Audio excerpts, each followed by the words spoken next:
Moments ago, the police commissioner of New York, along with Democratic Senator Chuck Schumer and New York City Mayor Bill de Blasio, expressed their concerns about Apple's resistance. Here are their comments uninterrupted.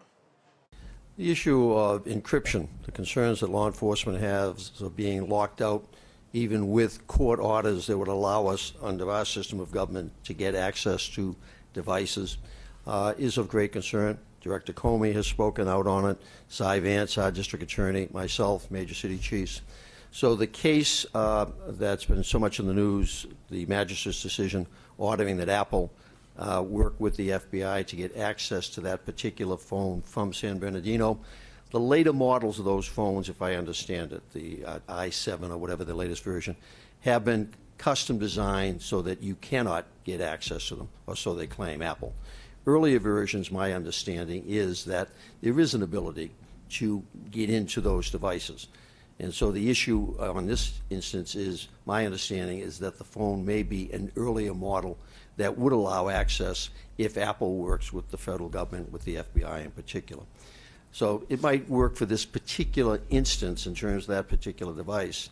But as the senator knows also well, because he's been championing the issue also, going forward, we are increasingly blind for terrorism purposes and for general law enforcement purposes with the new devices and the continuing effort to make them even more secure against even court orders authorizing law enforcement to have access.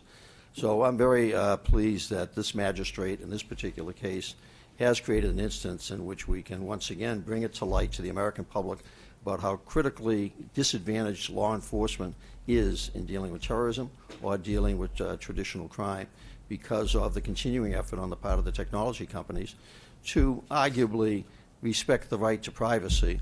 But that right to privacy is not a total right in the sense that if it is being used for criminal purposes, that's where the courts come into play, and that's where this particular court has now come into play. Hold on. Excuse me, he asked. I'll just say, look, I think that what we need done here, first, there's an individual case, but you can't just litigate this on a case-by-case basis. It takes too long. It hampers law enforcement. We need a solution, and we need a solution that protects privacy rights, but at the same time gives law enforcement the tools they need. When we had landlines, we had a solution that everybody was happy with. New technology, the ability to hack, the ability to encrypt means that we need a new technological solution. And I have urged the head of the internet companies to sit down with Comey, Bratton, many of the others, and come up with a solution, and Congress will pass it. We need to get that done, and need to get that done quickly. We cannot litigate these things case by case. Let me just add, hold on, let me add on this one. Look, these are private companies. They are profit-making companies. If they put their desire to make profits ahead of the safety and security of the American people, there's something wrong. Let's be very clear about this.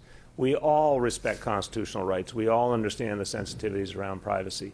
But in the end, these companies, whether they mean to or not, are unfortunately making it easier for terrorists to do their devilish acts.